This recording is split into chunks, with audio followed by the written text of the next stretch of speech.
అందరికీ నమస్కారం. మన బ్యాంకింగ్ అండ్ మనీ లెర్నింగ్ సిరీస్లో ఇది 8వ రోజు.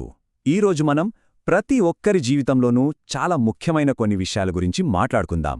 అవే పాన్ కార్డ్, ఆధార్ కార్డ్ మరియు కేవైసీ. సరే, ఇక ఆలస్యం చేయకుండా నేరుగా విషయంలోకి వెళ్ళిపోదామా? మీలో ఎవరికైనా ఎప్పుడైనా ఇలా జరిగిందా? అయ్యో, ఉన్నట్టుండి బ్యాంక్ అకౌంట్ పనిచేయట్లేదు, డబ్బులు తీసుకోలేకపోతున్నాం, పంపించలేకపోతున్నాం. అసలు ఇలా బ్యాంక్ అకౌంట్లు ఎందుకు ఫ్రీజ్ అవుతాయి? ఈ ప్రశ్నకు సమాధానమే ఈరోజు మన టాపిక్. ఆ ప్రశ్నకు సమాధానం మనందరి పర్సుల్లో ఉండే 2 ముఖ్యమైన కార్డులలోనే ఉందండి.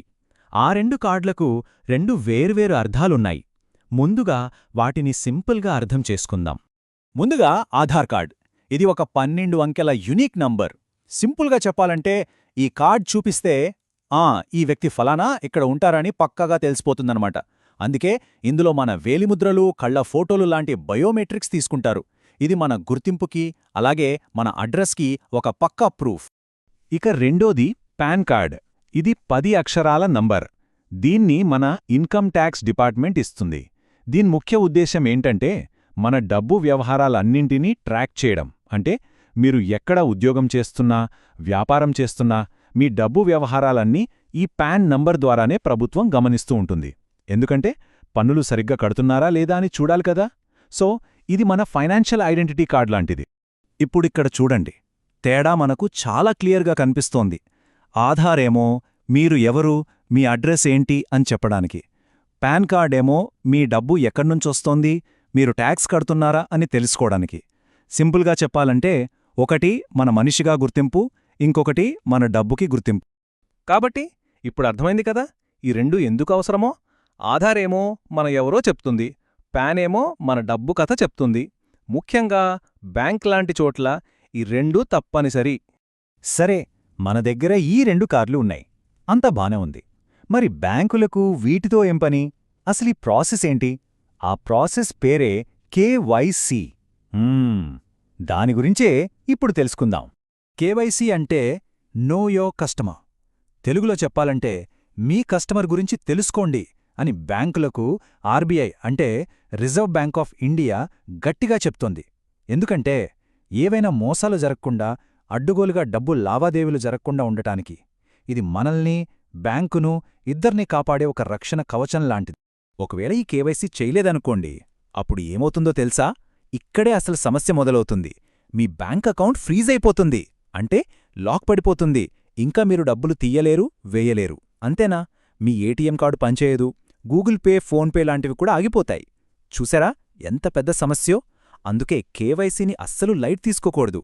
అయితే భయపడకండి, దీనికి ఒక మంచి సొల్యూషన్ కూడా ఉంది. టెక్నాలజీ పెరిగింది కదా, అందుకే ఇప్పుడు ఈ కేవైసీ ప్రాసెస్ చాలా చాలా సింపుల్ అయిపోయింది. ఆ కొత్త, ఫాస్ట్ పద్ధతి పేరే ఈకేవైసీ. ఒకప్పుడు అంటే ఫిజికల్ కేవైసీ అప్పుడు మనం బ్యాంకుకు వెళ్ళి మన సర్టిఫికేట్లన్నీ జిరాక్స్ తీసి ఫామ్ నింపి, అబ్బా పెద్ద ప్రాసెస్, దానికి కనీసం 2-3 రోజులు పట్టేది. కానీ ఇప్పుడు ఈ కేవైసీతో అంతా ఆన్లైన్లోనే, ఒక్క కాగితం కూడా అవసరం లేదు.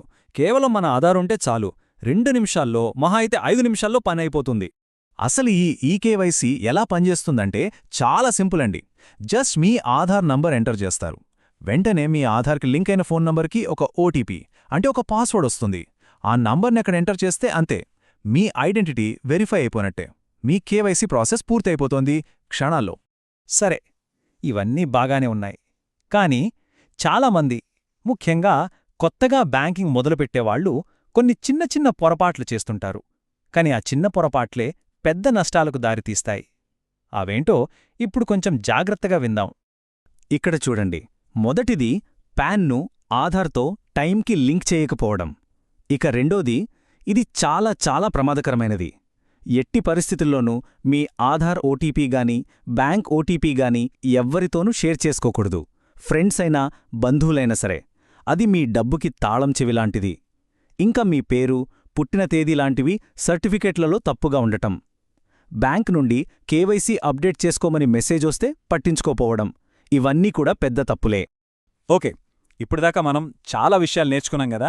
కొంచెం కన్ఫ్యూజింగ్గా అనిపించొచ్చు.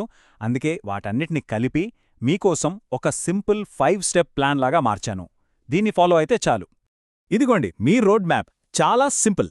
స్టెప్ 1 ఆధార్ కార్డ్ తీసుకోండి. స్టెప్ 2 పాన్ కార్డ్ తీసుకోండి. స్టెప్ 3 ఈ రెండింటినీ ఖచ్చితంగా లింక్ చేయండి. స్టెప్ 4 మీ బ్యాంక్లో కేవైసీ పూర్తి చేయండి.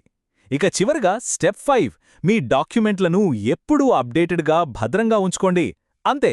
చివరిగా ఒక్కటే మాట, మీ గుర్తింపు మీ బాధ్యత. గుర్తుంచుకోండి, మన డాక్యుమెంట్స్, మన డబ్బు వీటన్నిటినీ కాపాడుకోవాల్సిన బాధ్యత మనదే, ఇంకెవరిదీ కాదు. ఈరోజుకింతే. మన సిరీస్లో 9వ రోజు మనం రోజూ వాడే ఏటీఎం కార్డులు, డెబిట్ కార్డులు, ఇంకా క్రెడిట్ కార్డుల గురించి, వాటి వెనకున్న అసలు కథేంటో చాలా వివరంగా తెలుసుకుందాం. అప్పటిదాకా జాగ్రత్తగా ఉండండి.